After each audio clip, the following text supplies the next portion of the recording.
ஓம் நமச்சிவாய. வாழ்க வளமுடன். கம்பங்குடி டிவி நேயர் அனைவருக்கும் நல்வாழ்த்துக்கள்.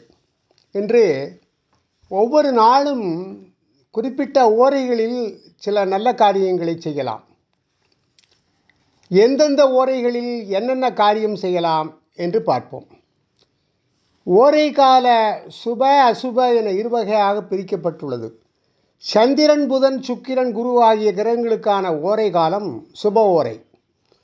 சூரியன், செவ்வாய், சனி ஆகிய அசுப ஓரைகளாகும். இவற்றுக்கென தனித்தனியாக பலாபலன்கள் சொல்லப்பட்டுள்ளன. சுபகாரியங்களை சுப ஓரைகளில் தொடங்க வேண்டும். அப்படி நேரம் கணிப்பார்கள். அசுப ஓரைகளை தவிர்த்து விட வேண்டும். சுப ஓரைகளில் திருமணம், சீமந்தம், உபநயனம் போன்ற சுபகாரியங்களை செய்யலாம். சுப முகூர்த்த வேலை நிச்சயிக்கும் காலத்தில் அந்த நாளுக்குரிய சுப ஓரை நாழிகையை கணக்கில் எடுத்துக்கொள்ள வேண்டும்.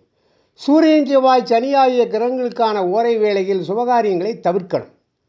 வேறு சில காரியங்களை செய்யலாம் என்பார்கள். அந்த வகையில் எந்தெந்த ஓரைகளில் என்னென்ன காரியங்கள் செய்ய வேண்டும், செய்யக்கூடாது என்பது குறித்து ஜோதிட வழிகாட்டல்கள் இருக்கின்றன. சூரியன் உத்தியோகத்தில் சேர்தல், பத்திரங்கள் மற்றும் உயிரெழுதுதல், சிபாரிசு செய்தல் போன்றவற்றை சூரிய ஓரையில் செய்வது சிறப்பு. ஆனால் சூரிய ஓரையில் பயணம் தொடங்குதல், புது வீடு குடிபுகுதல் கூடாது. சந்திரன் ஓரை வியாபாரம் தொடங்குதல், யாத்திரை செல்லுதல், வெளிநாடு புறப்படுதல் ஆகியவற்றை இந்த ஓரையில் செய்யலாம். தேய்பிரை நாட்களில் இந்த ஓரையில் சுபகாரியங்களை செய்யக்கூடாது, விலக்க வேண்டும். செவ்வாய் மருத்துவமனை பணிகள், அறுவை சிகிச்சை, மருந்து அருந்துதல் ஆகியவற்றுக்கு உகந்த ஓரை. இது செவ்வாய் ஓரையில் சுபகாரியங்களை தவிர்க்கும், பேச்சை குறைக்கவும் வேண்டும். புதன் ஓரை வழக்கு தொடர்பான வழக்கறிஞரை அணுகுகிறது, கதை கட்டுரைகள் எழுதுதல், ஜாதகம் பார்த்தல், புதுக்கணக்கு தொடங்குதல், நிலம் வாங்குதல் ஆகியவற்றுக்கு உகந்த ஓரை இந்த புதன் ஓரை. குரு ஓரை இந்த ஓரையில் எடுத்த காரியங்கள் அனைத்தும் நன்மை பலக்கும். குரு ஓரை காலத்தில் முகூர்த்த அமைப்பது மிகவும் உத்தமம். ஆடை ஆபரணங்களும் வாங்கலாம். திருமாங்கல்யத்துக்கு பொன் வாங்க, நகைகள் வாங்க, இவற்றுக்கெல்லாம் பெரிய தொழிலை தொடங்க இவற்றுக்கெல்லாம் உகந்த ஓரை இது.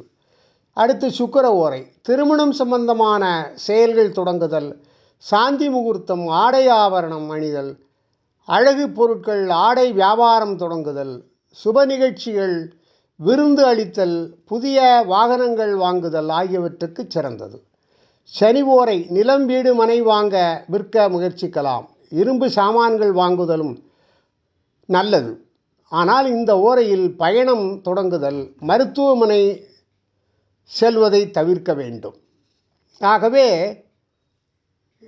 இதன்படி இந்தந்த ஓரைகளில் இன்னென்ன செய்யலாம் என்று சொல்வதை செய்து, தவிர்க்க வேண்டியவற்றை தவிர்த்து நாம் அந்த காரியங்களை செய்து வந்தால் சுபகாரியங்கள் நல்லபடியாக தடங்கலின்றி முடியும். வாழ்க வளமுடன். ஓம் நமச்சிவாய.